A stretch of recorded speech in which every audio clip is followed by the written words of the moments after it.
Yisra'il TV, canal 26.3, Los Ángeles, California, uniendo pueblos.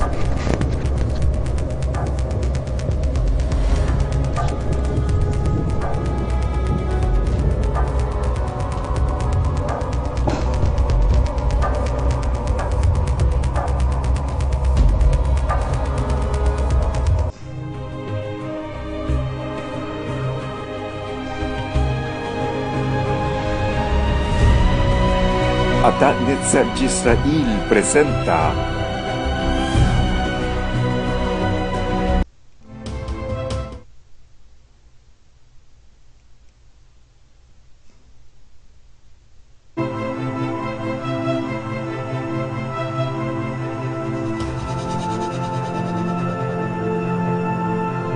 Yisra'il TV, canal 26.7, Los Ángeles, California, uniendo pueblos.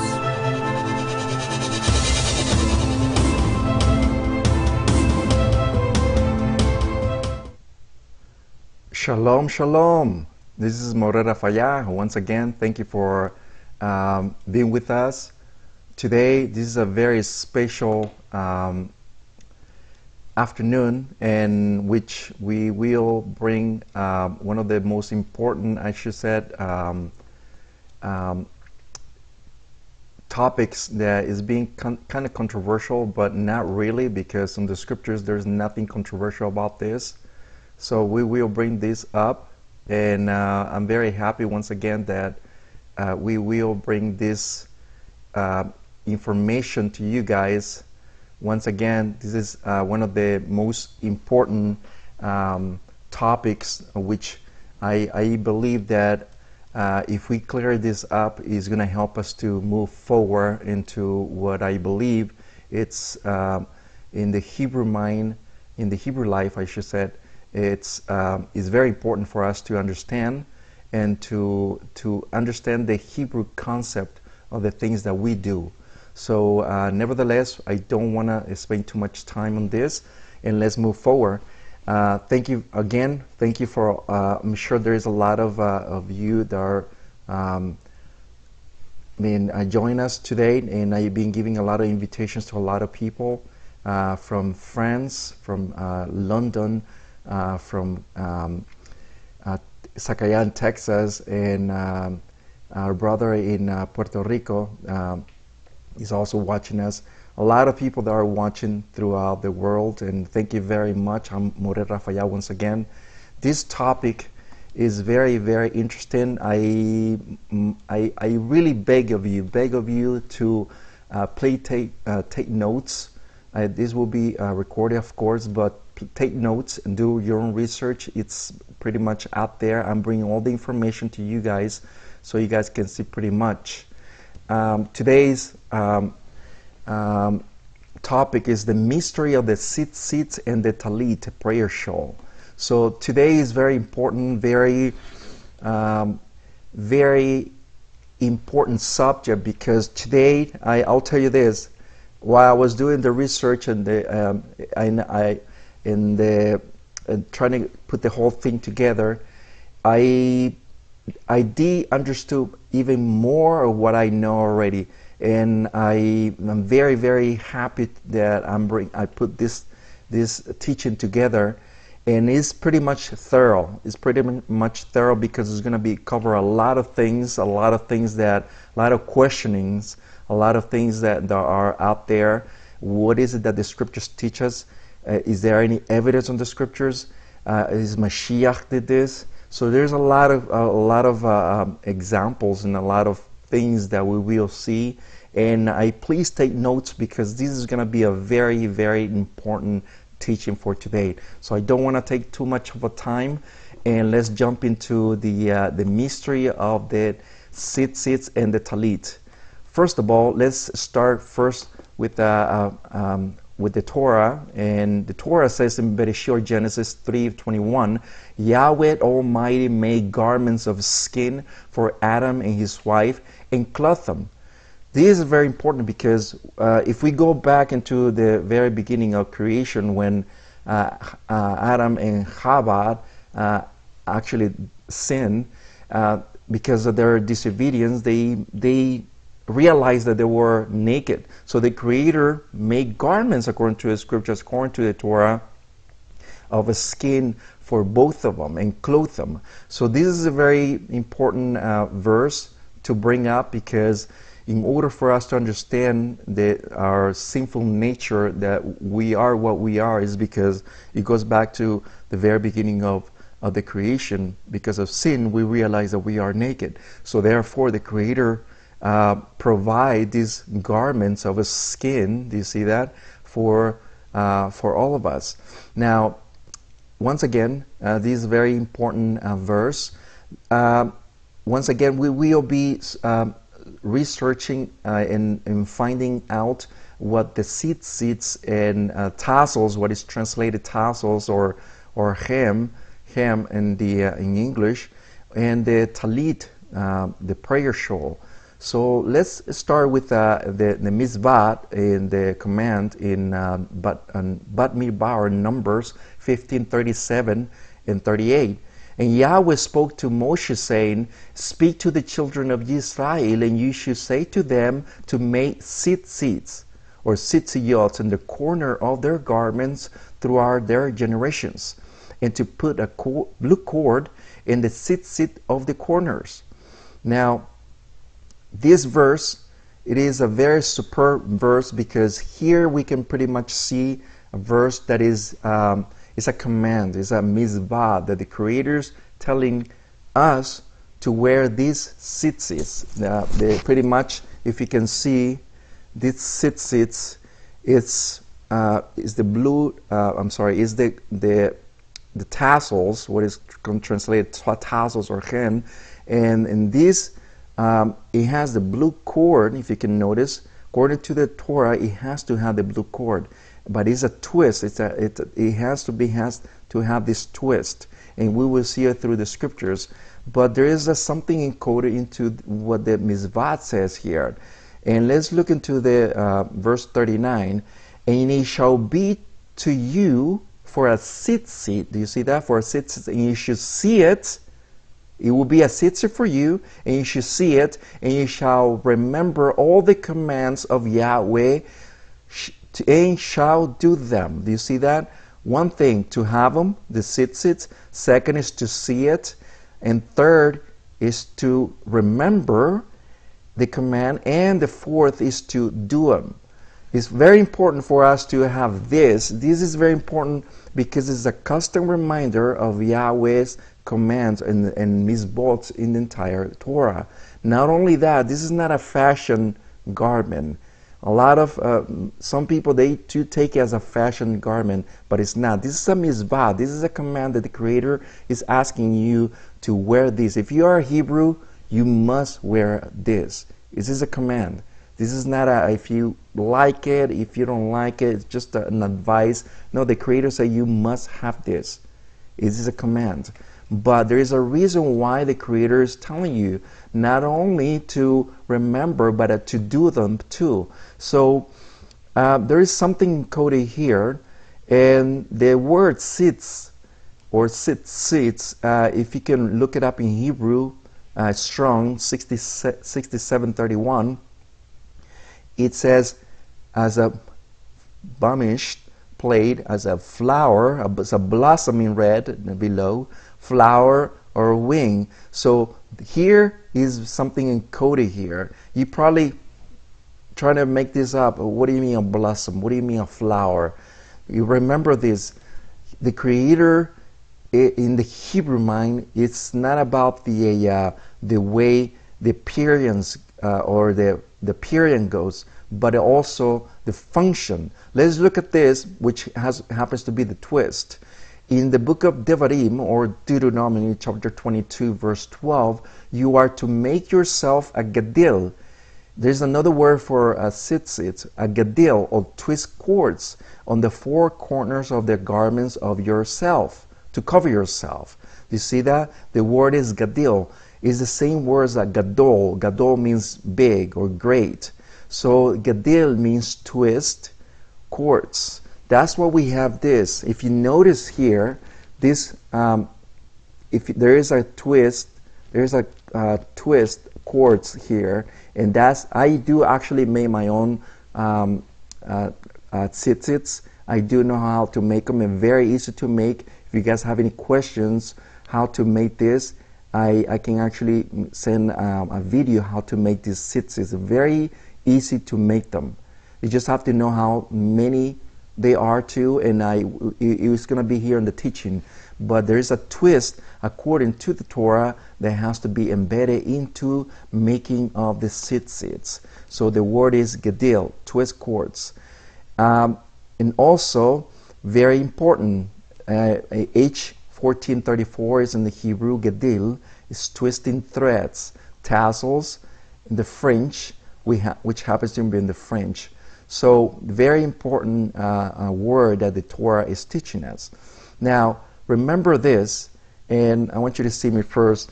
It is very important for us to understand that when you immerse into the Hebrew mind is not the same as the Greco-Roman Western mind, because it's a lot of things that we have learned on the Bible, quote unquote. It's a lot of abstract, a lot of let me give you a word. A lot of abstract is a lot of things that you don't touch, you don't hear, you don't feel, you don't touch, you don't taste. So a lot of abstract. Let me give you an example. Justice, law, faith. All those words are abstract. But when we look into the actual Hebrew mind, it gives you a better perspective of what the writer is intended to teach us. So once again, it is not about the Greek appearance. The Greek is all the appearance, but the Hebrew is the function or the action. So why did I bring this up? Is because when the word tzitzit has the word to blossom. To blossom. What does it mean to you and me? To blossom. What is the function of a tree? What is the purpose of a tree? What is the purpose for a tree to be planted? The purpose is to blossom a fruit. The same thing, and remember, it's not about the appearance, it's about the function and the action. So once again, let's look at this word in Psalms 1:2. But his delight is in the Torah of Yahweh, and he meditates in his Torah day and night. Verse 3, and he shall be as a tree planted, do you see that? And that yields its fruits in its season. Do you see that? David is comparing men with as a tree.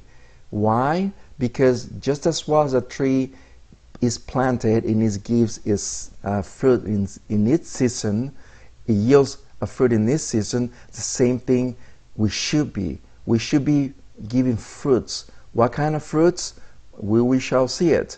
And but it's always about the action and the function of a tree. A tree is supposed to be giving a fruit in its season. And here David is saying this. Now let's look at what Mashiach says about the plant, or the tree. Shem Tov, Matthew 7:16. By their fruits you should know them. So every good tree yields a good fruit, but a rotten tree yields a wicked fruit. You see that? So it's always about the function. It's always about the action of a tree. The Mashiach says that by their fruits you should see them. What kind of fruits? The fruit of justice, the fruit of tzedakah, of doing a good deeds every day. That's what the kind of fruits that the Creator is asking us to yield. That's why when we see the Torah, it reminding us about the Torah, about what should we do to remind them not to forget the Creator, because in this cord, in this tassel, in this tzitzit, the name of the Creator is embedded too. The name of the Creator is embedded, and we will see it very, very soon. So once again, it is reminding of us not to forget the Creator Yahweh Sevaot, because He said, "Don't forget about me and about my tzitziyot, about my tzitzis, about my tassels." Very important because here the Mashiach is yielding a very important subject. Look at what Matthew 12:35. A good man brings forth what is good from what is good treasure of his heart. Do you see that? And the wicked man brings forth what is a wicked from his wicked treasure. Now the Mashiach is very clear here what kind of fruit should we bring. And I can pretty much give you all the long list of good fruits that we should bring. The Shaul said a lot of things about the good fruits, the patience, love, righteousness, and tzedakah, and so forth. It's so many, a long list about the good fruit shall be. So very important that yields what blossom of a tzitzit yields to all of us. Now let's move forward. Ephesians 5:9. The fruit of the Ruach is goodness. I'm just giving an example. Goodness, tzedakah, righteousness, and emet, truth. So pretty much we can see an example of the fruit of the Ruach. Now let's look at the word techelet, which means the blue cord. 5:38, and to put a techelet or techelet, which means blue cord, in the tzitzits of their corners. Now this is very important here also, not only as the tzitzit itself, the whole cord, but also the blue cord. The blue cord has a whole lot of meaning by itself, because here is something very much embedded into what the Creator is trying to tell you and me through the Torah. The word techelet means a dye, a stuffed dye. It's a muscle. It's actually a little. It's a little creature that lives, an ocean creature that lives very in the bottom of the ocean. And it just happened that after the destruction of the second Beit HaMikdash of the temple in the first century, that muscle, that little creature that gave the dye, the blue dye, actually disappeared. It actually extinct. But it just happened that in 1996, it resurfaced back again. And it's something very important, because something embedded here, and we will see it very, very soon. I don't want to spoil this, but here is something that I don't know if you notice that some of the tassels, some of the tzitzits, especially like tallits, if you were to buy a tallit, most of the tallits, they do come with tzitzits, or the whole tzitzit, the whole set of tzitzit, all white. There's no blue. And unless you ask for them to put the blue cord, but usually they don't put it because they said that it was a stint, but not really. It resurfaced in 1996. So there is something embedded into what the Mashiach, it's embedded here. So here we can see how they dye the cords, the tzitziyots, and the cords. You see that how they dye it. And it is very important because this blue cord, there is something embedded in there that the Torah is yielding you and I. Not only that, it was used for the tzitzits, but also it was also it was used, I should say used, it was used in the Mishkan, or the tent of the meeting. It was used in many, many different articles.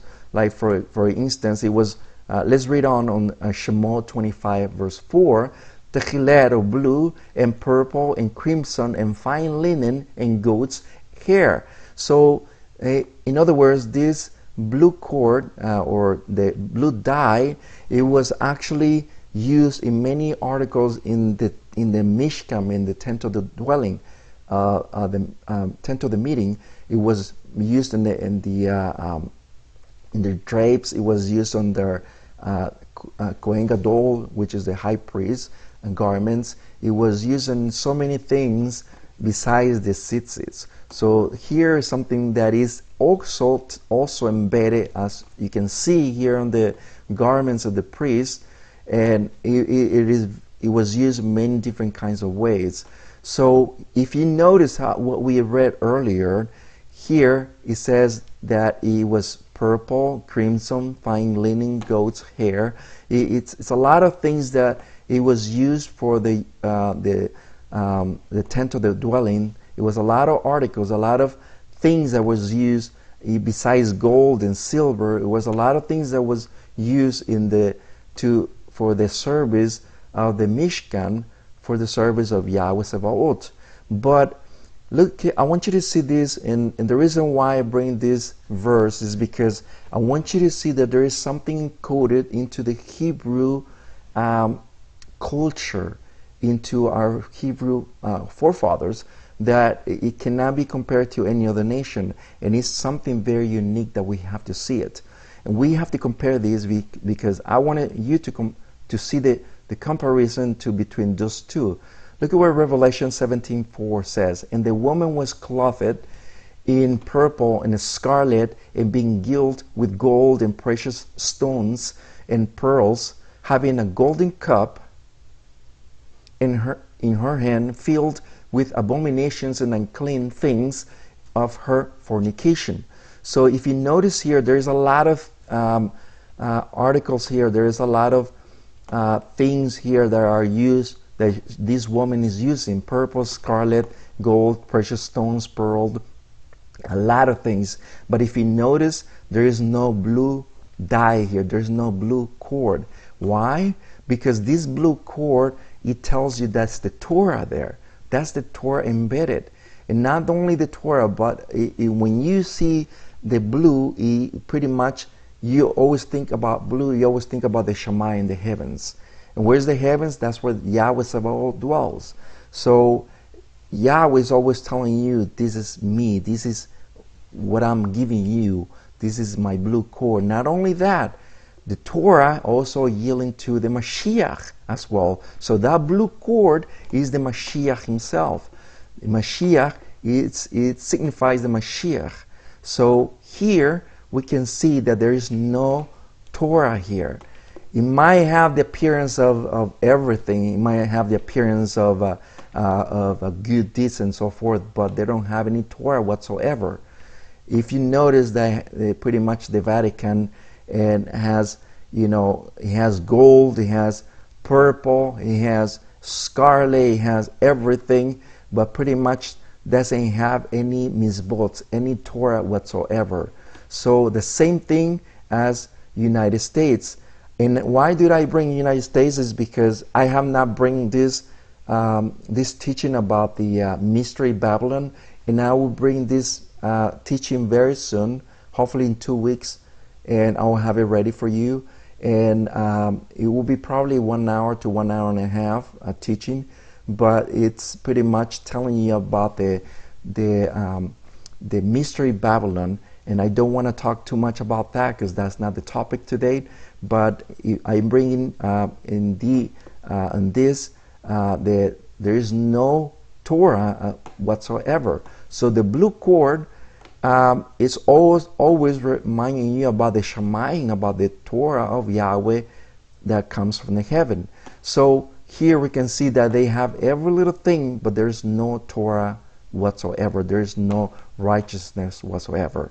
Now let's look at something very important. In the Torah, in 1538 of Bat Midbar Numbers, it says they have to have 4 corners. Let's look at what Yeshayahu or Isaiah 11:12 says.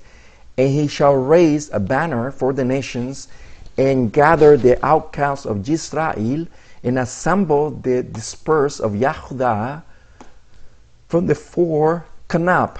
The word kanap means corners of the earth. The 4 kanap, corners of the earth. If you notice earlier in the Bat Midbar or Numbers 15, it says that you need to make these tassels in the 4 corners of your garments. Very important, because every way you turn, you're always going to see the tzitzits. If you turn to the right, you will see it. If you turn to the left, you will see it. If you turn behind, you will see it.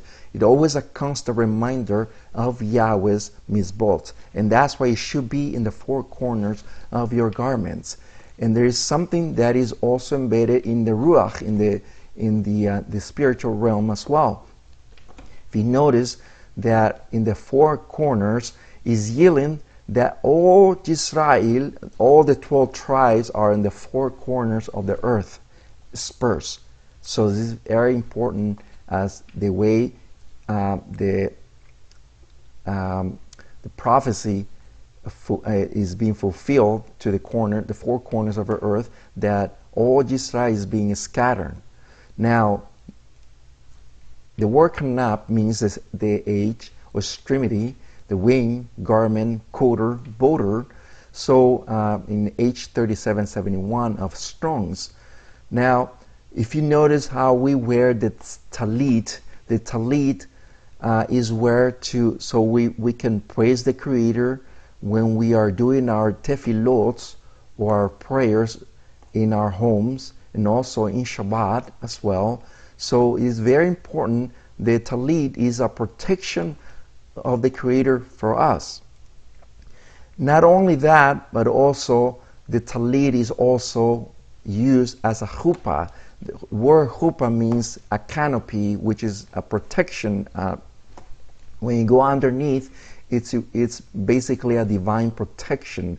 When you make a covenant with the Creator, you actually get into the chuppah. The word chuppah means the canopy. You get into the protection of the Creator when you make this covenant between you and your wife. That's what is very important. When you marry, you need to go through the chuppah. The chuppah is very important to go through when you get married. That's why my stepdaughter, I should have bring the picture, but she asked me that she wanted to get married, my stepdaughter, and I said, that's fine. You have my blessing. But she asked me, she said, I want you to be under the chuppah. I don't want to miss that, that blessing. I want to be under the chuppah, and it sure happened. She got married under the chuppah as the way she asked me to do so. So it's very important for those who are getting married to go under the chuppah. Very important. Let's look at a verse. The word chuppah means a canopy, a chamber, a closet at the fence. You see that here. If you go into the Psalms 19:5, which is a bridegroom coming out of his chuppah. Do you see that? Chuppah means chamber or canopy. So this is not something that was invented. It's there in the scriptures. You just have to look where to look for. But the chuppah is very important. Not only the chuppah it is used for as when you get married, but also the Creator used it also when He gave the Torah in Mount Sinai. If you guys remember in the Torah where it says that the Creator contracted the heavens and earth, and the Creator made this contraction here between the heavens and earth, that it was just one of a kind event that would never happen. It would never happen again. That's why the whole earth felt it, and all the nations felt it, because He made this chuppah when He gave the Torah. Remember that the Torah, and when He was giving the Torah, the Torah.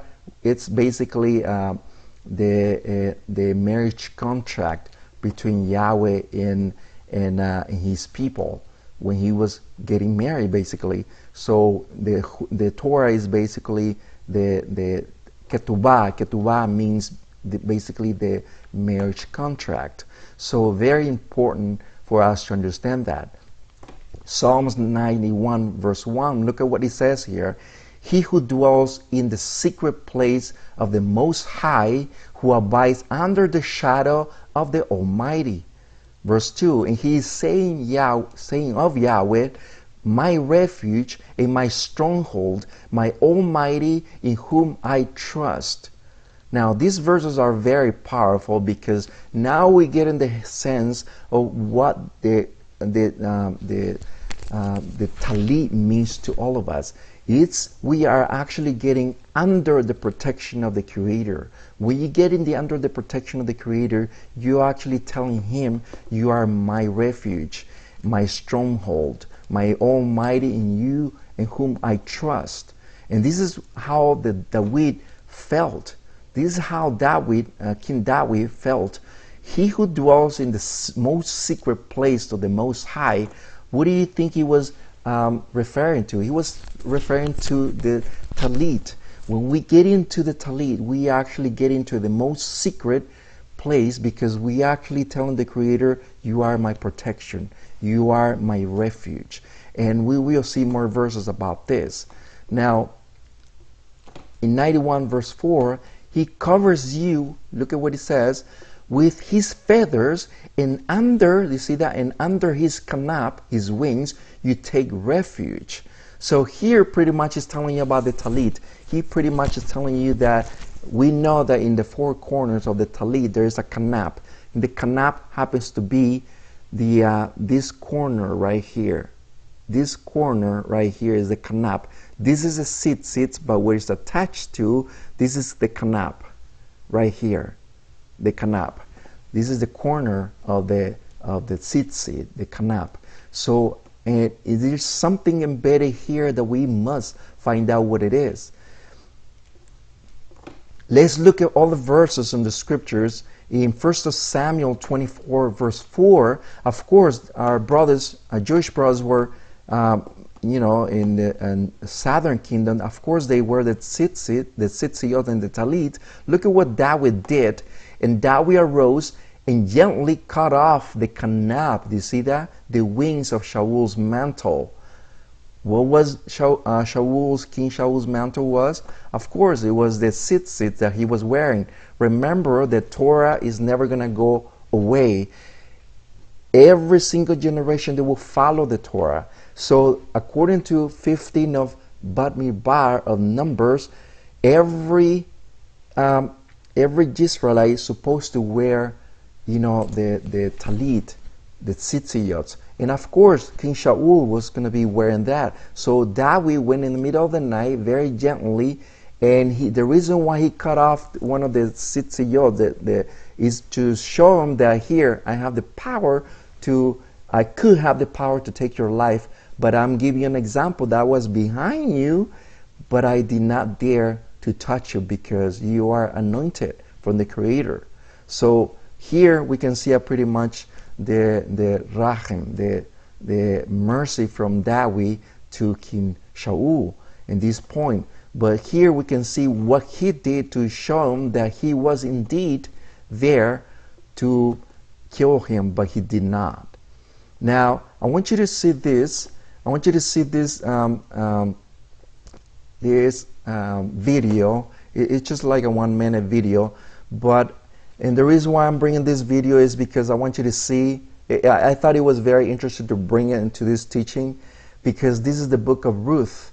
In the book of Ruth, there is a lot of things that are hidden here. A lot of things, it's a lot of topics here, but I just want you to see, because we're on the teaching of the tzitzit and the Tallit. I want you to see something very important. Remember that the Torah is never going to go away. It's going to go through generations. Every time we open the Tanakh, the Hebrew scriptures, we're always going to see the Hebrew mind there, the Hebrew culture. And nevertheless, the book of Ruth is going to show us something embedded here. I want you to see, please excuse some of the wordings here. This is something that I pulled from one of the videos. But the reason why I'm bringing this is because there's a very accurate reenactment of the book of Ruth, and I want you to enjoy it too as well. So please watch. Thank you. Boaz perceived it as an awkward scheme intended to manipulate him. Only time would tell. Only the Lord knew. In the evening, after Boaz had finished eating and drinking, he went down to the threshing floor with a merry heart. The barley and wheat season had been good to him. The threshing floor had brought forth grain in abundance. His workers had served him well. Even those who had gleaned among his fields had been thankful. This evening, Boaz was grateful to be counted among the many in Bethlehem who had been richly blessed by the Lord. Yes, on this night, Boaz would sleep well. Ever faithful, his nearby fire would provide its warmth. Ever friendly, the Lord would provide his tender mercy and care. Isaac and Jacob, about the children of Israel and miracles in the desert. Surely this occasion had to be orchestrated by the same Lord God of Israel. And Ruth uncovered his feet, and there she rested.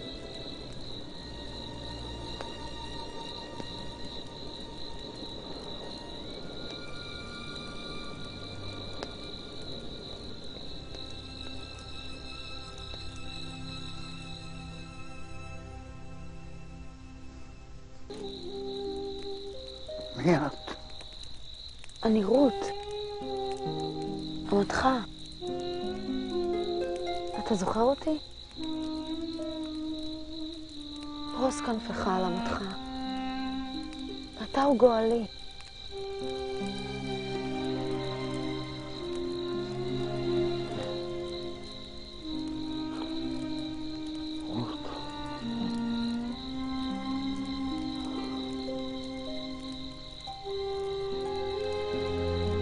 לברך אותך אלוהים ואת אישה טובה. כל כך הרבה דברים צעירים ממני בבית לחם. I'm sorry I could have cut you off, but this is just a small video that I want you to see. I emphasize on something very important here, which happens to be the tallit. If you notice what Boaz was wearing a tallit, and he was, you know, according to the scriptures in the book of Ruth, he says that he went in and sleep because it was the harvest around that time, and every male they had to go to sleep outside. It was a custom, the Hebrew custom there in those times in Yehudah, to every male to in the harvest to sleep there. But you can see that Ruth, what he did, because Noemi told her, you need to go over there and talk to him and tell him to be his redeemer. But here, like I said, there's a lot of things involved here, a lot of things hidden here, but I wanted to emphasize what she said to him. What she put the tallit in, you know, wrap it around her, and she said, please spread the wings over me. Something very important here, because here we can see pretty much the Yisra'il here in the future, how the Mashiach is basically spreading his wings over Yisra'il, which is very important indeed. So, like I said, I wanted you to see these verses and to see how she was covering the tallit over her, how she actually told Boaz, please spread your wings over me, which means your protection over me, because obviously she wanted to be redeemed by Boaz. So, like I said, I want you to read this in the book of Ruth 3:9. Who are you? He asked. I am your servant Ruth. She said, spread your kanap, your corners, over your garments over me, since you are the guardian or redeemer of our family. Do you see that? So here, like I said, I'm bringing a lot of examples to for you to understand that this is not new. The tallit, the tzitzit, the covering for us to understand that this is not something that our Jewish brothers created or invented. This is something in the scriptures, something that Creator have commanded the children of Yisra'il to cover. So not only that, but also as a protection, there is something hidden. The mystery of the tallit, it actually is in the Torah, in the scriptures. It's just for us to understand what it is. So once again, we see a great example of Ruth here. The tallit is a garment one can wear to create a sense of personal space during the prayer. The name comes from two rooted words. Tal means the tent, and ith means little, which means you have a little tent, or a mini mishkan, in other words. So tallit means a mini tent or a mini sukkah. a mini Mishkan. So very important indeed. So Matthew, I want you to see this very important verse that Shem Tov of Matthew, or Mashiach says, 6:6 of Matthew, but you, when you pray, enter into your room and shutting your door, pray to your Father in secret, and your Father, seeing in secret, will repay you in the open. Now, why did the Mashiach spoke these words? Remember, we have to understand the Hebrew concept of how the Mashiach is conveying these words to all of us. We cannot understand his words in the Greco-Roman Western mind, because if we understand it like that, we're never gonna get to the level of understanding of how the Mashiach is conveying his words towards all of us. We must change our Greco-Roman Western mind to the Hebrew mind to understand the words that especially the Mashiach spoke to all of us. So it's very important to understand the Hebrew concept of the scriptures. So when the Mashiach said these words, he's basically talking about when you do the prayers, you do the prayers covering yourself. That's a very given concept here. So Psalms, I want you to see this verse because this is a very important verse. Psalms of Solomon 2:9. My kinsman is like a roe or a young hart in the mountains of Bethel. Behold, he is behind our wall, you see that? Looking through the window, and what is he doing? Peeping through the lattice. Now, why did I bring this verse, my ass? Is because in that verse that you just read is something embedded into what the tzitzit means. And I wanted to bring this because it's obviously something embedded here. The word peeping is basically is somebody is looking through a small window, a small crack. So if you notice here, there's somebody here peeping through the ladders. Do you see somebody peeping through the ladders? Is basically the Mashiach. The Mashiach is basically peeping through that ladders, and it's just amazing because if you notice today the Western Wall, which is the Kotel which means the Western Wall, or the Wailing Wall, what is called the Wailing Wall. What is it behind the wall? Is where the Mishkan used to be. So it's amazing how the Creator is leaving us for us to understand that behind that wall used to be the Beit HaMikdash. So today we know that when they do the prayers there, that's basically where the Mishkan used to be. So look at what it says here. Worshippers kiss the tzitzit when they are mentioning prayers, since the tzitzit points to the Mashiach, and it reminds us to Psalms 2:12. Kiss the Son, lest the Father be angry. With the rightly understood, kissing the tzitzit in obedience to his commandment, which is proper because we see the Mashiach in the fringes. So now we understand how why the tzitzits are very important. Very important indeed to wear them, to do our prayers. And not only that, when we kiss the tzitzits, it reminds us about the Mashiach himself. So this is very important indeed. Now, let's go forward. The implication of this interpretation that through the mizvah or tzitzit, Yahweh pits, the word pits means tzitzit, his people constantly keeping an eye on them, watching out for the benefit and well-being, reminding them to be fruitful and what else? Good. So once again, the Creator is always peeping, always keeping an eye on us, making sure that we are doing a good job on keeping His Torah. Now, conventionally speaking, if you notice here this gentleman, he is wearing what was once the way it was the tzitzits were worn. The way they were before is not the way it was worn today, because if you notice here, this gentleman is wearing a long, which is the very ancient way to use the tallit. Now, he is wearing that as an example, but today we can pretty much, is basically the same thing. Today they call it the talikatan. The talikatan is basically what is wore inside. If you notice, I do have the talikatan myself, but if you notice in the four corners of that garment, that's where you put the tzitzits, and you can see pretty much all kinds of talikatans here, but it has to have four corners. Now, and I want to emphasize this because it was brought to me, and which is very important to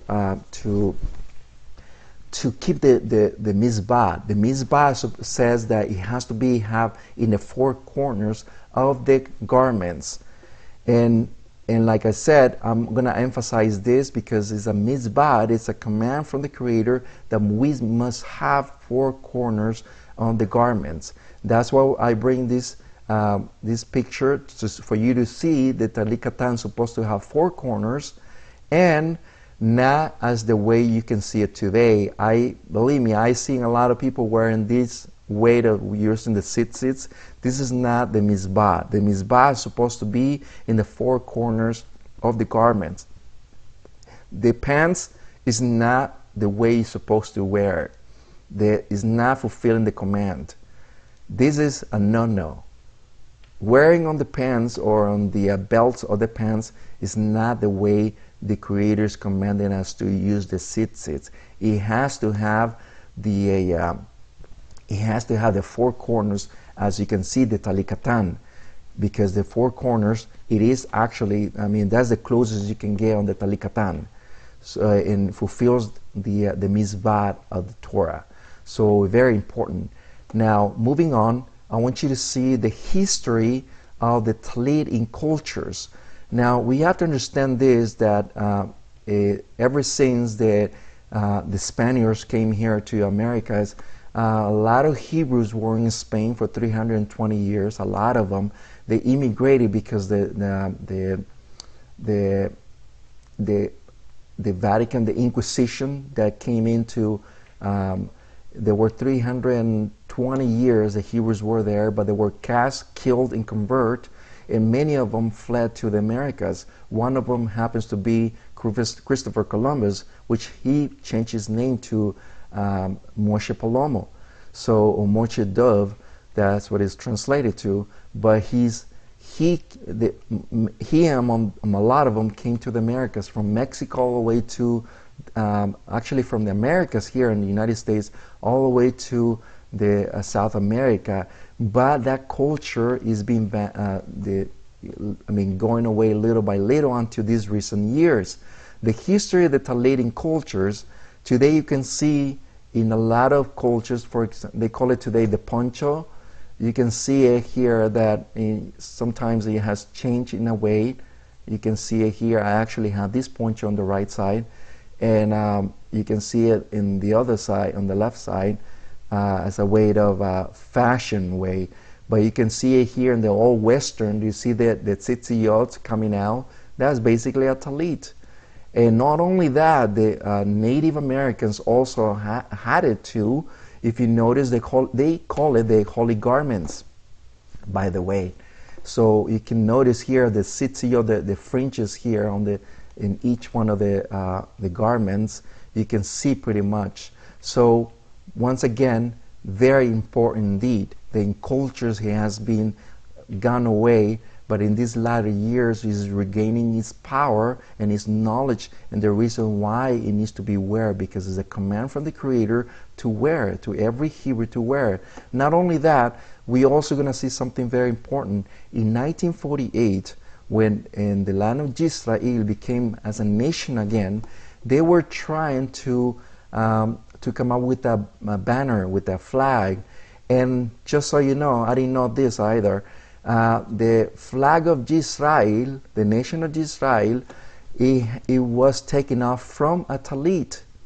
Once again, the flag of Yisra'il was taken off from a talit. If you know the stripes, if you notice here, and originally, to be honest with you, it was like this. It's supposed to be like this. It was supposed to be the menorah and the stripes. But the Zionists or Zionists came and they pretty much have more power to it, and they changed it to this one, to the star that you see it today, but originally was like this. And it was taken off from, once again, from a talit. I want you to read this. We have the flag, and it is blue and white. The talit, the prayer shawl, which we wrap ourselves when we pray, that is our symbol. Let us take this talit from this bag and unroll it before the eyes of Yisra'il and the eyes of all nations. So it's something that they actually did that. In fact, they wanted to make this prayer shawl as a flag, and it did happen. Now, let's look at another example through the scriptures. Once again, there's a lot to cover. That's why I don't want to take too much time on each one of these topics, because I'm covering a lot of things, a lot of questions that we might have, and this is very important. We will see all other examples in the scriptures. Let's jump into it.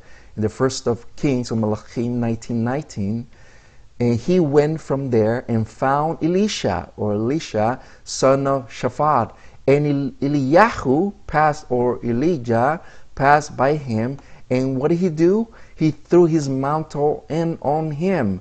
What mantle was it, do you think? It was the talit that he was wearing. Now, the talit, once again, we go back to the Hebrew mind. Every male had to have a talit. They have to wear a talit, and they did. And we have to understand that talit is a covering from the Creator to its Hebrew. So here, nevertheless, Eliyahu threw his mantle over Elisha, in other words, trying to tell him, you will take over me very soon. So let's look at what he did later when Eliyahu was gone into heaven. Was taken off, from a firing chariot. Guess what happened? His mantle, his talit, fled, or Elisha actually grabbed it from, it fell off from Eliyahu. So, and we see that after that, Eliyahu took his mantle and he rolled it and struck the waters. He did that previously. But not only that, Elisha did that too later. So we can see pretty much that the mantle, or the talit in other words, was very important indeed. It was used in many different kinds of ways. In the case of the prophet Eliyahu, he did that. He did these miracles with the talit. Now we're gonna see a foreshadow of that later, but I don't want to go advance too much. Let's look at what Elisha did. Eliyahu, I'm sorry. 2nd of Kings 2:13, and he took up the mantle of Eliyahu. Sorry, it was Elisha here, and that had fallen from him, and went back to and stood by bank of the Jordan, and he took the mantle. Do you see that? He took the mantle again. He had the mantle because he had double portion of Eliyahu's ruach, or spirit, and he was overpowered, and he said that he used the same mantle, the same talit, to use it to do other things. So very important indeed. Now let's look at another example. Like I said, I'm bringing one example after another example after another example in the entire scriptures for us to understand the power of the talit and what is it for us today, how we should use it. We have to have a better understanding. Why do we use the talit today? What is the meaning of it? What is it to you when you cover yourself in the talit? Very important indeed. It's not just as a fashion. It's not just to put it. It's not just a sheet that you put on. No, there's something embedded here that we have to understand that is into entire scriptures. So let's look at what it says. The 1st of Kings 19:13. Look at what Eliyahu did previously to that. And it came to be when Eliyahu heard it, and what did he do? He wrapped his face in his mantle, his talit, and he went out and stood by the cave opening, and see, the voice came to him and said, "What are you doing here, Eliyahu? Of course, it was the voice of mighty Yahweh Sabaoth. But here we can see that at that cave, by the way, it was nonetheless that Mountain Sinai, Horeb, Mount Sinai. That's why he stood. That's why actually he hid. He heard that voice, this passive voice, and he said that it must be the Creator himself. So what he do? He covered himself. He covered himself, and because he knew that the Creator was right behind that passive, silent voice. He knew that the passive, because it was one thunder was trembling and so forth, and right after that he knew that the Creator was coming up. So very important indeed.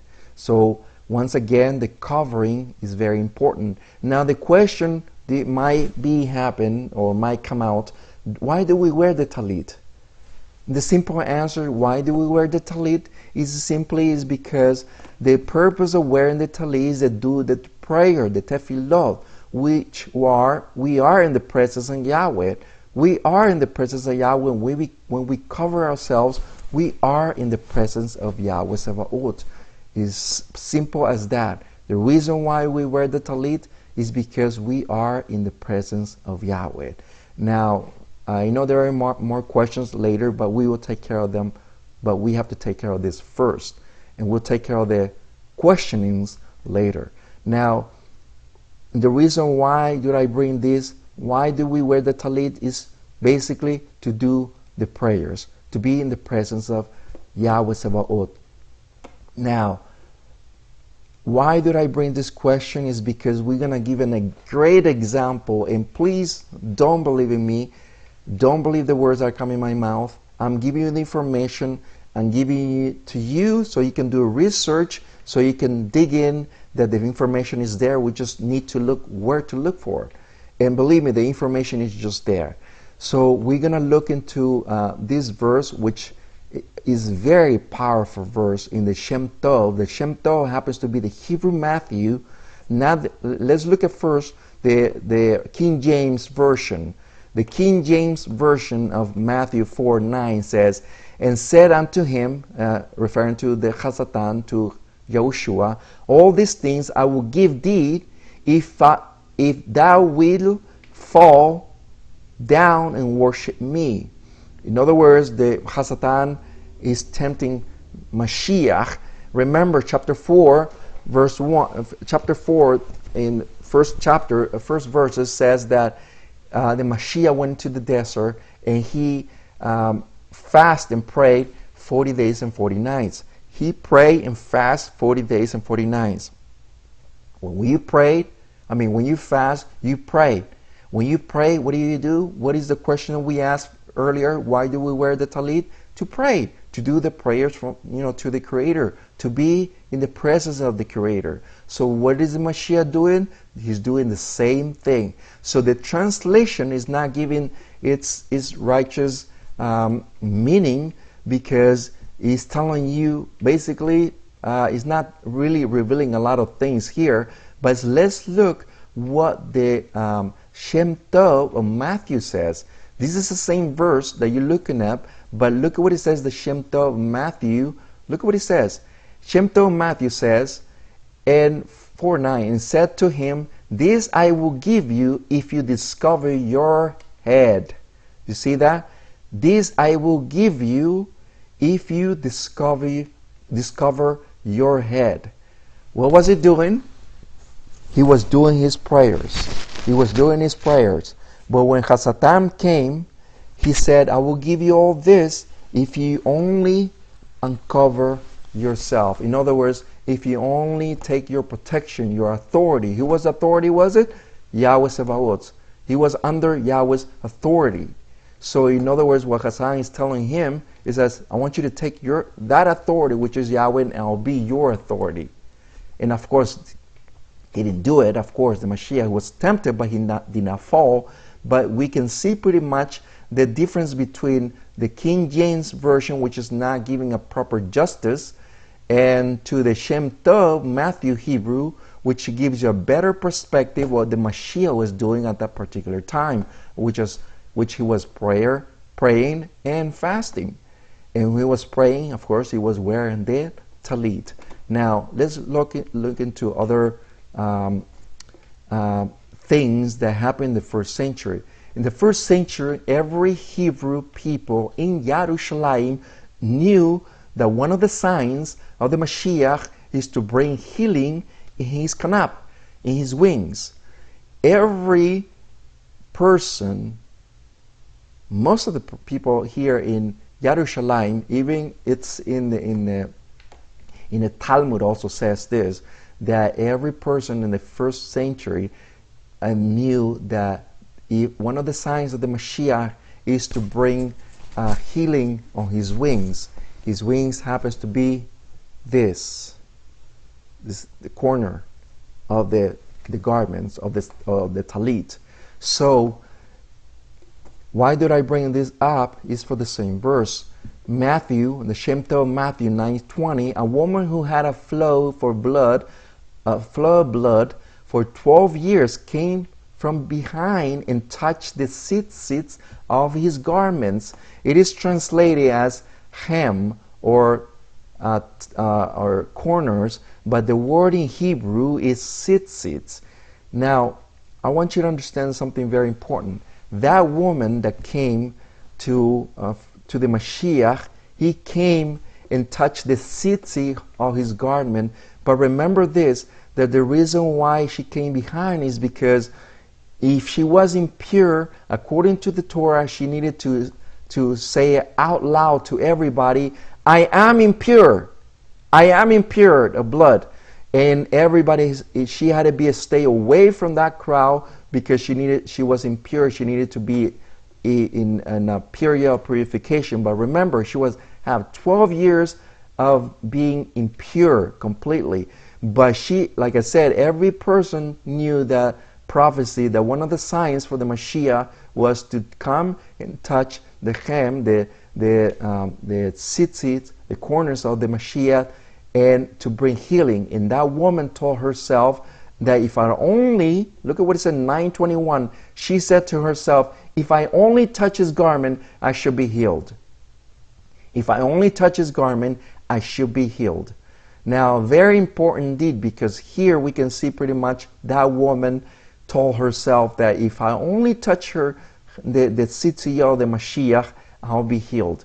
Because she knew that there was a prophecy that needed to be fulfilled. And it's on the prophets. It's on the prophets indeed. Look at what it says here in 9:22. And he turned his face and said, the Mashiach, have courage, my daughter. In the name of Yahweh, that your emunah, your faith, is your cure. In that very hour, she was healed. That Shem Tov Matithiyah and Yochanan said that in that moment was healed. So we pretty much see that that woman was healed. Not only that, but we have to understand something very important. That why did the Mashiach told that woman, my daughter? Very important indeed. And that reason for it is because the person that only the person can touch the tzitzit. Like for example, in my family, it was the Hebrew custom that only for family members to touch the tzitziyot. Only the family members could touch my tzitzits. Nobody else could touch it. Only my daughter, my wife, my son could touch my tzitzit, but nobody else. That's what the Mashiach said, my daughter. Because everybody would probably look, why is she touching your tzitzit? She's not even your daughter. That's what the Mashiach said, my daughter. In this moment you are healed. Your emunah, your faith, have touched you, have healed you. Look at what Luke 8:45 said. And Yahushua said, who touched me? And when all denied it, Kepha and those who with him said, Master, the crowd throng you and press upon you. But Yahushua said, somebody touched me? Look at what it says in blue. I knew power went out of me. I knew the power went out of me. Why? Because the Mashiach felt that somebody touched the tzitzit of his garments. And this is not something random. This is a prophecy that needed to be fulfilled. Needed to be fulfilled. Look at the book of Malachiah or Malachiah 4:2 says, "By you who fear my name shall the servant of Tzedakah arise, and the healing shall be in his," look at what it says, "wings." If you notice here, the wings is right here on the corner. In his healing, he should bring healing on his wings. Now, very important indeed, the word here that we use is son, the son of righteousness, but it's not. That word, if you look at the word for servant, if you look into the King James, it says the son, S-U-N, son of righteousness, which if you look at in the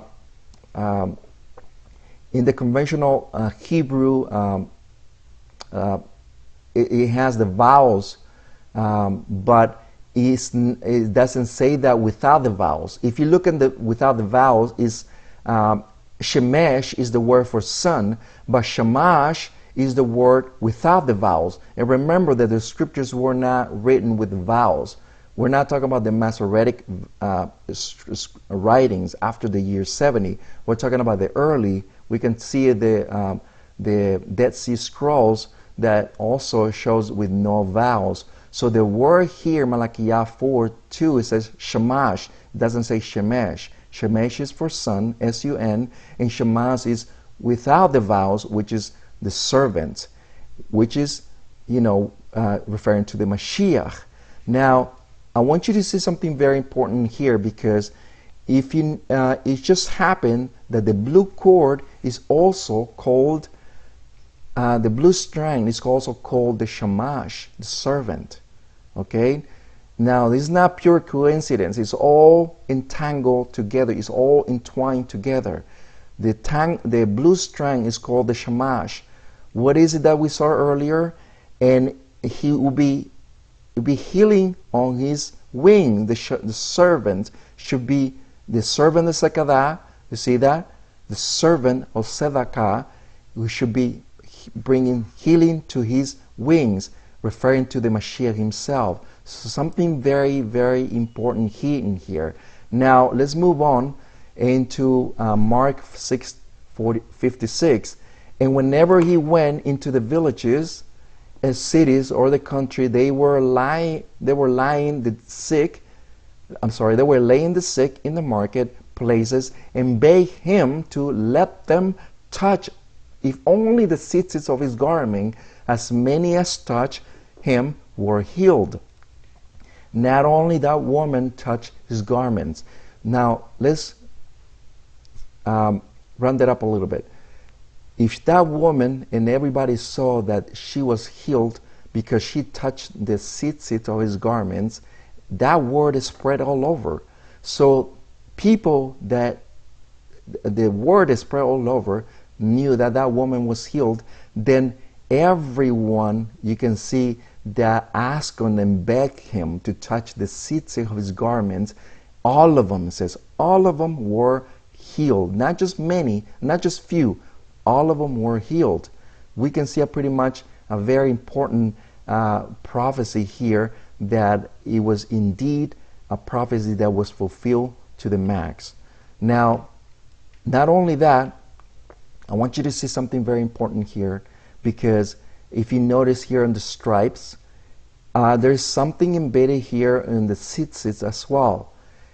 Look at what it says in 53 verse 5 of Yeshayahu, or Isaiah.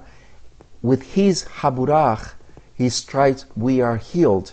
His stripes, we are healed. It just happened that it's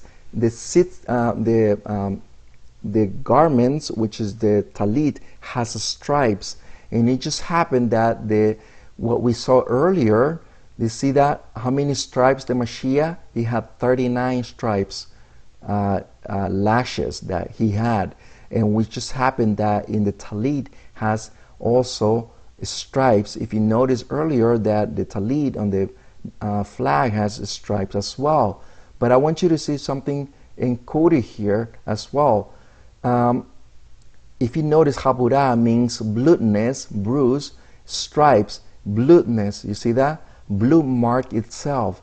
You see that the talit is the same thing. Now, I want you to see something very important here. And first of all, I want you to see here, and I want you to see something very important here.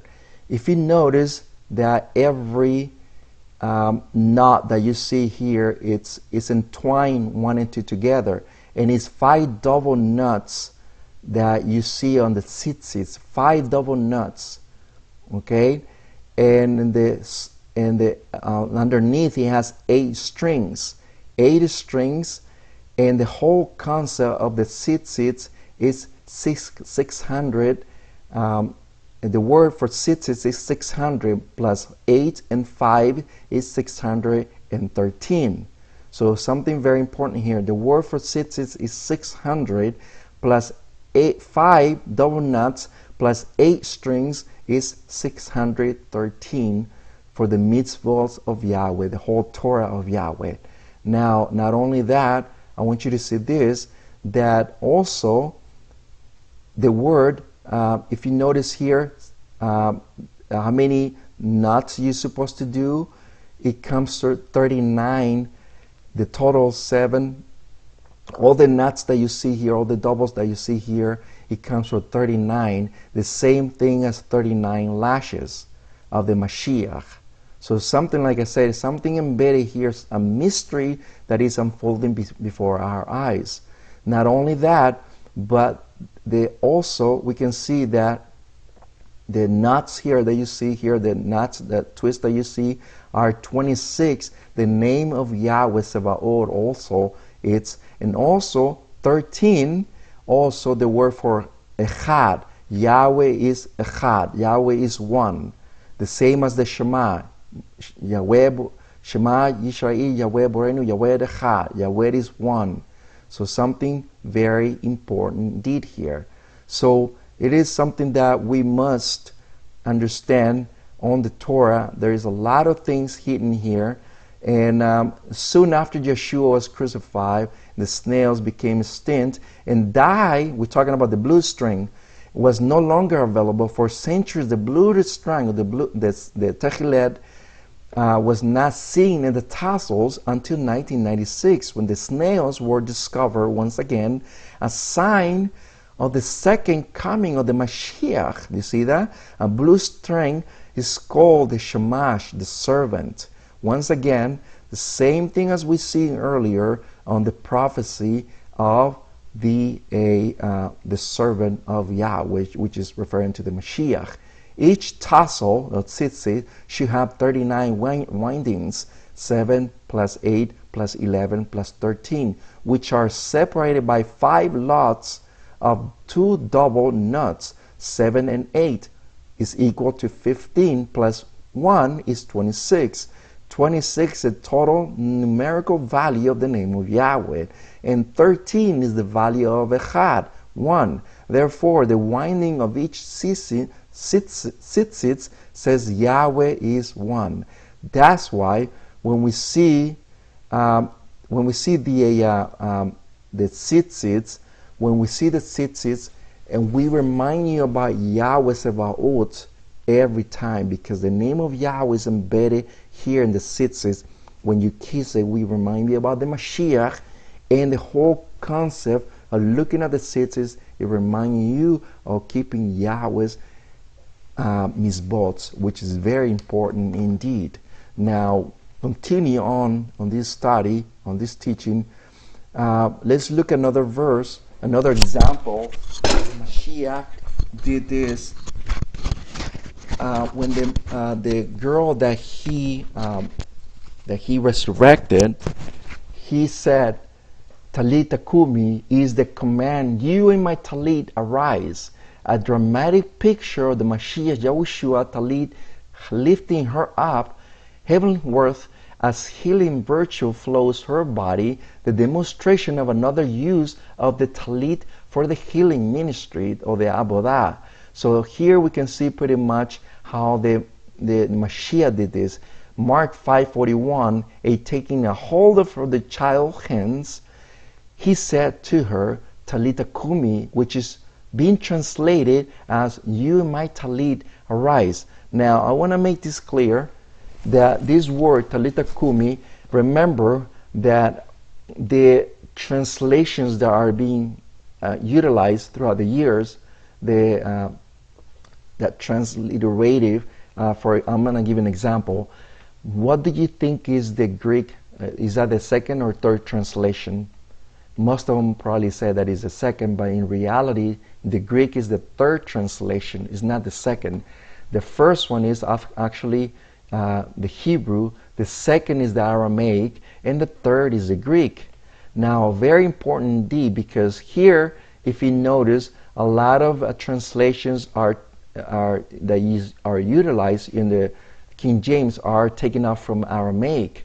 And remember that the Aramaic is the second translation, so the word in reality is talita kumi, which means you in my talit arise, which happens to be the Hebrew, not the Aramaic. I want to make that clear. So when the Mashiach utilized the talit to raise this beautiful little kid, we can see pretty much the power that he was bringing. Let's look at another example, Mark 15:24. And when they impaled him, they divided his garments. What do you think? What was the garments? Of course, it was one of them. It was the talit. Now let's look at another concept, and this concept is very important indeed, because once again, once you're a Hebrew, you're always going to be a Hebrew. You raise as a Hebrew, you eat as a Hebrew, you walk as a Hebrew, you sleep as a Hebrew, you pray as a Hebrew, you talk as a Hebrew. You are a Hebrew until the day that you die. So therefore, this is a Hebrew mind. It's always being a Hebrew mind. And one of the things that I see in our Jewish brothers is that they have kept that tradition alive for many centuries. And this is not just something that they invented. This goes back to the first century, and we'll see examples of those examples as we are speaking of. So today we can see that in every funeral, when somebody dies, guess what happens? The talit goes along with the person that dies. If you notice here, the talit is utilized when the person who's dead, because that was the person's talit. We can see pretty much that the person is wrapped in the talit now, because he's on his way to the grave, and we can see that it's not is being utilized today. Let's look at another verse in the first century, Yochanan 19:4.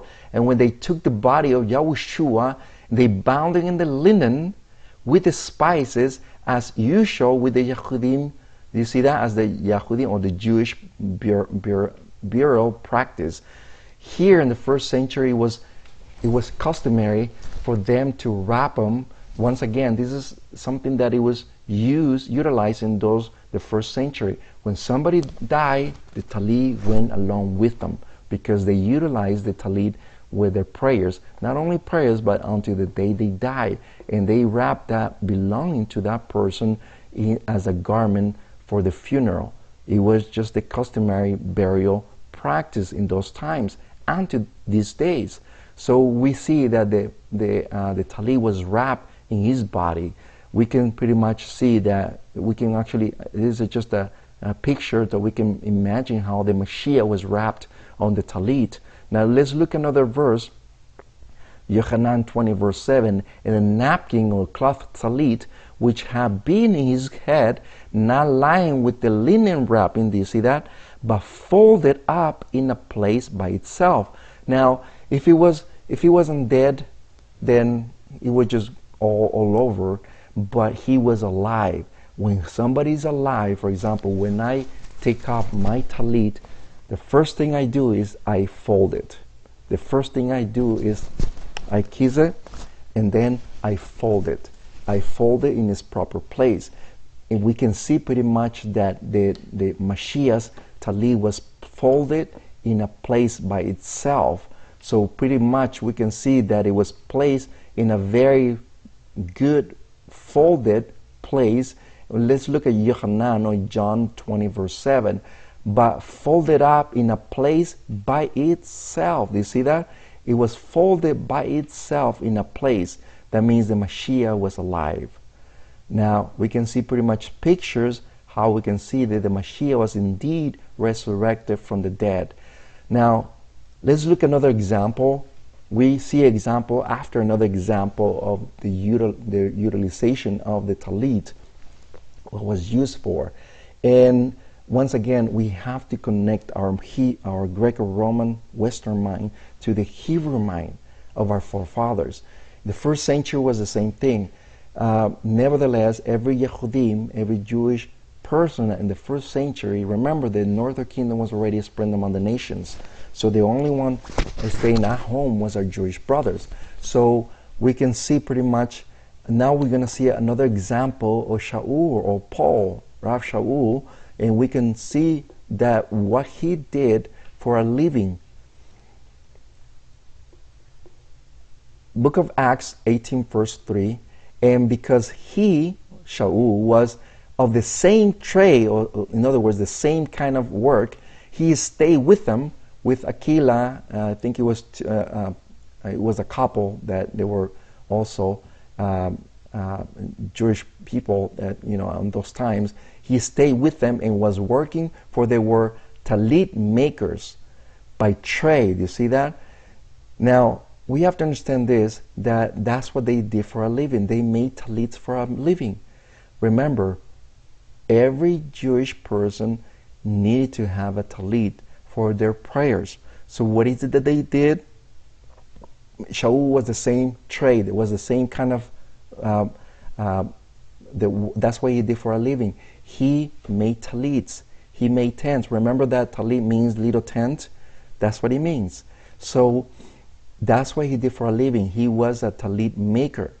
Now, the first century, the same thing. The first century, the tallit and the tefillin, that when we talked before, it was something was utilized before. It was utilized as a way of connecting to the Creator. Now, one of the things that the Mashiach was totally against in the first century, it was the showing off of the things that they did. The Pharisees show off everything that, remember that using the tallit, using the tefillin and the tzitzit was a way to express yourself in what kind of a status you were, in other words. So the Pharisees were showing off to the people in all the places. Instead of using it in a proper way, they were utilizing the tallit and the tefillot in a very improper way, as a way of showing off what they had. So, in other words, this is what you see here, that they looking at very, very pumped here. Look at what the Mashiach said in 23 verse 5. And they do all their works, do you see that? To be seen by men, do you see that? And they made their tefillin wide and lengthened their tzitzit of their garments, you see that? So in other words, they utilize all this, they use all these garments, these things that the Creator asked us to do, but they use it for their own gaining, just to be seen by men, to see, oh, look at how set apart they are, look at how beautiful they look, and how perfect they look. But not realizing that the Mashiach, it was condemning them, that the utilization of this thing is to connect between you and Yahweh and nobody else. So once again, we see another example of this utilization, and how the Mashiach condemned this, and how he said that you need to be utilized in the proper way. And the proper way is between you and Yahweh and not anybody else. It's not just for show off. So we're going to see another example of Shaul in the first century. Look at what the book of Acts 10 verse 1 said. And he saw the heavens being open, and a certain vessel like a gray mantle. Do you see that? What do you think that gray mantle meant? It was a tallit coming down from him, being bounded by the four corners. Do you see that? And let them into the earth. You see that? Four corners, and let them into the earth. Now, that mantle, what do you think that mantle was? It was a tallit. In that tallit was all kinds of animals, pure clean and unclean, clean and unclean. But remember this, just as well a Yehudim, a Jewish person was in those times, so it was the northern kingdom. The northern kingdom was among the nations. It was impure already. So of course, this was a prophecy, this was a vision that he couldn't understand until later. If you read the whole chapter of chapter 10, the book of Acts, then he realized what that vision meant. Not to be called anybody impure, because what the Yahweh has purified, which is, the heart, nobody can call it impure. And he's talking about the northern kingdom, the nations, in other words. So we can see pretty much the Tallit was coming down from heaven. Now, Rapha'Yah, let's look at what it says here, prophecy 8:23. So says Yahweh Sebaoth, in those days, look at what it says, 10 men out of all languages of the nations shall take hold, and it will seize a kanab. You see that? A corner of the garment of a man, a Yahudi, a Jew, saying, let us go with you, for we have heard that the Almighty is with you. Do you see that? What are those 10 men? Are the 10 lost tribes that comes you and I. The 10 lost tribes in northern kingdom, the languages of all nations that comes you and me, taking a hold of the seas of the corner. What corner is it? The kanab, which is the tzitzit. We are taking hold of the Mashiach. We are saying to the Mashiach, we heard that Yahweh is with you. We want to go with you. That's why is the last 10 lost tribes that are gathering in these latter days. A very important prophecy indeed. Yeshayahu, or Isaiah 11:12, and he shall rise a banner for the nations and gather all the outcasts of Yisra'il, do you see that? And assemble the dispersed of Yehudah from the four, do you see that? The four kanab, the four corners of the earth. Now we can see pretty much that the four corners were earlier, was pretty much the four corners of that talit, of that mantle. You see that? The all four corners actually signify, it meant all the nations of the earth, and that comes from Yehudah all the way to the northern kingdom. We can see pretty much a prophecy that is being fulfilling to the letter in these latter days. Now, I want you to see something very important, and I want you to please pay a lot of attention, because it has come to my attention. It's very important to clear this up, because a lot of people are very indeed confused, and they say, well, Shaul or Paul talk about this covering of man's head. Let's look into what the scripture says, and remember this: Shaul, when he spoke in all the letters of Corinth or Roman or anybody in the first century, he was speaking those who knew Torah. Only those who knew Torah. Chapter 7 of the book of Acts, look it up please. That's what he says, that he was talking to those who knew Torah. And very important indeed, because we have to understand, in order for us to understand Shaul or Paul, we have to understand Torah. If you don't understand Torah, you will not understand Shaul and all the things that he spoke of. So let's jump into that. Questions and concerns. What did Shaul spoke about the head covering in the pagan city of Corinth? In the pagan city of Corinth had a big cultural problem. It had many problems of the new believers still retain their pagan practice. Remember that in Corinth, in Romans, in all the Roman mind that they had, they were coming from a background that they were so pagans. They were so used, like, let me give you an example. Just like today.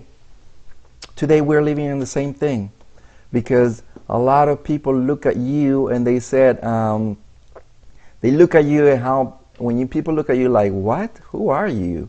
You look weird. You don't look like one of us. You wear your tzitzits and you wear your peyotes and you look very weird. That's how people look at you. When people look at you very weird. In those days, it was the same thing. They were so used to homosexuality. They were so used of lesbianism. They was used of idolatry. They were used to so many things, just like today. Just like today, it's nothing new. So back in those days, a lot of the new believers coming to Torah, they still regain some of these cultural, venues that they still regain, some of the cultures.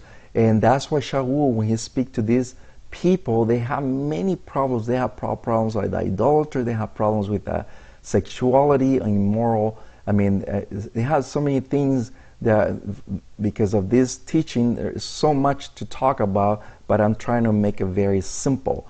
So once again, that's when people look at you. Look at what it says here in 1 Corinthians 6:9. And do you not know that the unjust ones will not inherit the kingdom of Yahweh? Do not be led astray, neither the fornicators, do you see that, nor idolaters, nor adulterers, nor the corrupt, nor the homosexuals. Do you see that? He's saying very straight up in the Corinth, they had that kind of problems. They were idolaters, they were fornicators. That's the way they did things every day. That was nothing new for them. To be homosexual was something like nothing like today. To be corrupt, it was like anything. Fornicators, the same thing. Homosexuals, same thing. Idolaters, they have all these kind of things. That's why he's speaking to them in that mind. He's saying, don't you know that these people will not inherit, the kingdom of Yahweh? He's referring to the Corinthians, because they have this kind of, they thought that it was like anything that is not today. Today is the same thing. A lot of churches, they try to accept these kind of practices, but the Torah forbids it. Even Shaul said very clear here that the practice is against the Torah of Yahweh. So let's jump into this.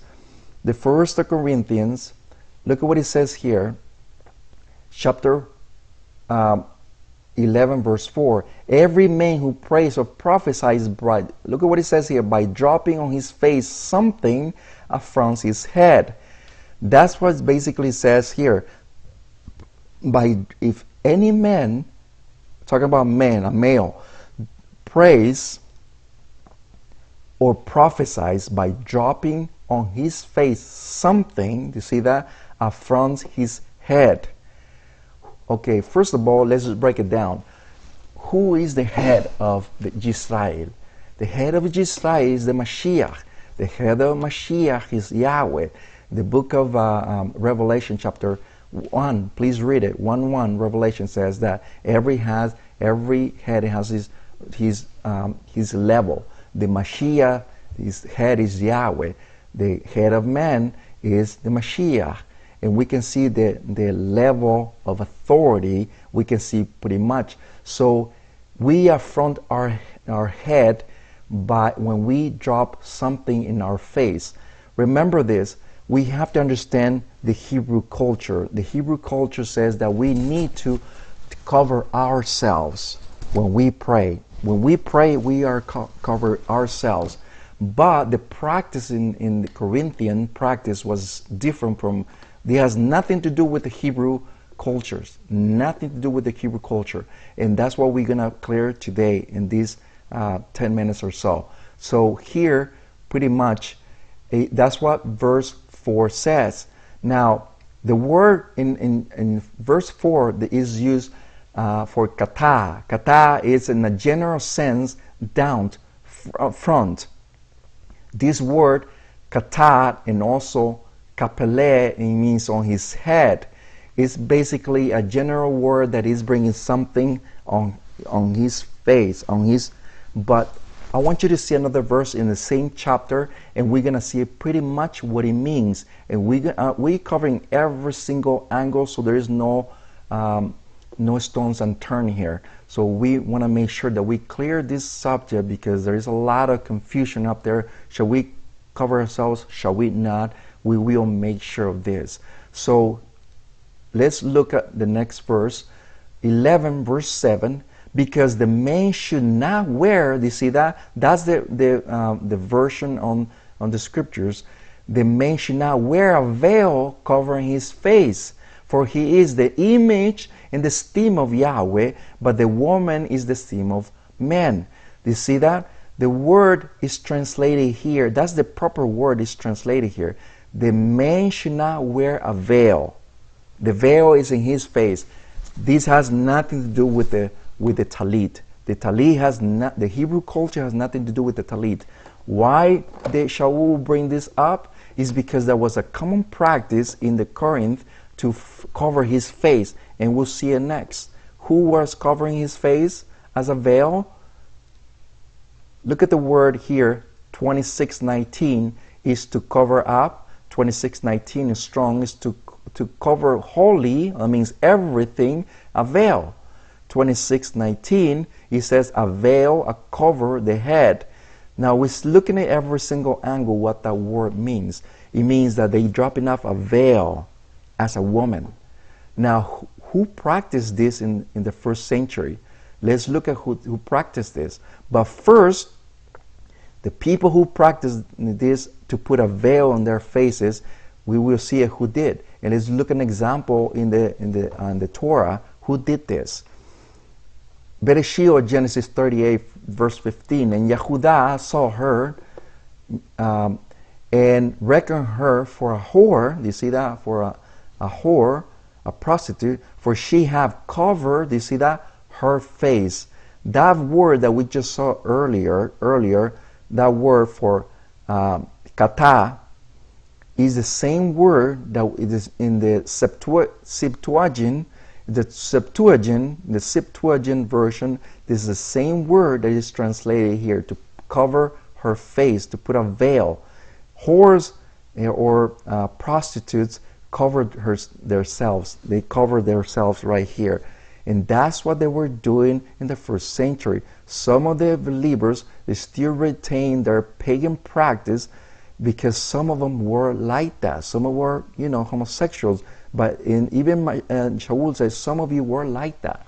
That's what he said. So very important indeed. In the first Corinthians, because of the pagan background of these communities, where homosexualism abounded, and the effeminate who wore women's clothes and dressed as a woman, many still had the habit of wearing a typical veil of the woman priestesses or the pagan temples, and by being shaved completely. Do you see that? That's what the prostitutes, they shave themselves, the prostitutes, and they put they covered themselves, and they put a veil, for themselves.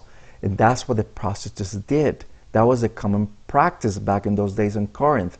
So they recognized in public they have to wear the veil as hair to officiate in the idolatrous cults. It seems that some members of the community with that background, some, as Shaul said, were still using those female veil coverings, the whole head, skull, and face. Such a custom is forbidden by the Torah. You will not dress as a man clothes of a woman. Do you see that? You're not gonna wear a woman's clothes. And woman clothes, a woman should not wear men's dress. Same thing. The Torah forbids this practice, and some of these communities were still doing this practice. Therefore, the believer of non-Hebrew origin is forbidden the use of any woman's garments or feminine veil to cover his whole head, includes the face, as such action will go against the sacred masculinity demanded of the Hebrew male, and not also the non-Hebrew male. This has nothing to do with the Tallit prayer. In other words, it has nothing to do with the Hebrew culture used by Hebrew, nor the cover of the head demanded by the Kohen Gadol, or the high priest, and the Levites while exercising a divine trade in the temple. In other words, this has nothing to do with Tallit at all. This has a lot to do with their pagan practice, putting a veil in their face as a whore. Now, We can see pretty much some of the practice today with the Muslims today. You see how they cover themselves, and this is something that goes back to those times. Now we can see pretty much the reason why they cover themselves. And look at what Shaul said, well, 1 Corinthians 3:3, because you are still worldly. See that? They're still retaining some of this pagan practice, and again, it is forbidden by the Torah to do this kind of practice. You can see pretty much some of the practice today when some of these Muslim women, they cover themselves completely. In the first century, they did the same thing. The primary source quoted to learn about these cult prostitutes is the Greek geography Strabo between the 64-63 BC to the 24 AD. Strabo traveled widely and recorded that he saw in the word geography here what he said, the temple of the Aphrodite was so rich that it owns more than 1,000 temple slaves, courtesans, whom both men and women had dedicated to the goddess. In other words, the Corinth was the main headquarters of the demon or the god Aphrodite. Aphrodite happens to be the demon of love. And remember that when we talk about love, we're talking about sex. We're talking about everything you can think of fornication to everything, animalism, everything you can think of immoral acts. So Corinth was pretty much the headquarters, and that's why they have these big problems. So we can see pretty much when their slaves were sold, you can see pretty much that they have a veil telling you that she was a whore. After doing all the land of Egypt, wherein you dwell, you should not do after what they're doing in the land of Canaan. Whither I bring you, shall do not do, neither you should walk in their ordinances. Yahweh said, when you go into this promised land that I'm giving you, you should not do their practice. Their practice is pagan. I'm giving you the Torah. Follow my Torah. It was forbidden from Yahweh to follow their pagan practice. Zephaniah 1:8, and it shall be in that day, look what Yahweh said, I will punish all those who clothe in foreign clothing. Do you see that? I will punish those who wear foreign clothing. In other words, Yahweh wants us to wear what is proper in the eyes of Yahweh. The talit is one of them. The talit katan is another one. The tefillin is another one. We do our prayers. In other words, we need to wear what is good and what is modest in the eyes of Yahweh, not the eyes of the world. And the Creator says very clear indeed. So once again, we can see pretty much archaeology that we can see pretty much male whores. You see that how they cover themselves with a veil. We can not only that, you can see pretty much see that they also have long hair. Do you see that? They have long hair here, and they pretty much dress as a woman, putting their veil in front of them. So the Creator says very clear. Look at what Bat Mimbar in Numbers 5:18. And the priest shall make the woman stand before Yahweh, and shall uncover the woman's head. What was the woman covering? It was covering, her head covering. Today, there's a lot of women, Hebrew women. It's called the tichel. The tichel is the woman's head covering. And remember, the head covering. It's you can find it in the Torah. You can find it a lot of verses. I just want to contract it to this very verse. But you can see pretty much the head covering of a woman is the esteem of Yahweh, of the head covering of the woman, the authority of the head covering. So we can see pretty much archaeology, we can pretty much see how the Creator is telling you and I how we shall cover ourselves. And it's a command from Yahweh. So hopefully this will clear up a lot of questionings. Remember that the Torah is very clear when you speak about the head covering, when you speak about the Yahweh's mizbots, about all of us. Thank you for being with us. I know it took a little bit while, but I needed to clear this up. It's a huge topic for us to understand, and hopefully this will clear a lot of questions, a lot of things about the mystery of the tzitzit and the talit. Thank you again. We'll see you again this coming Shabbat with the next parashat, and I'll be posting it very soon. Thank you for being with us, and I'll see you once again, and I'll see you as Yahweh gives us the will to do so. Shalom, shalom aleichem to all of you, and I'm Moreh Rapha'Yah. Thank you.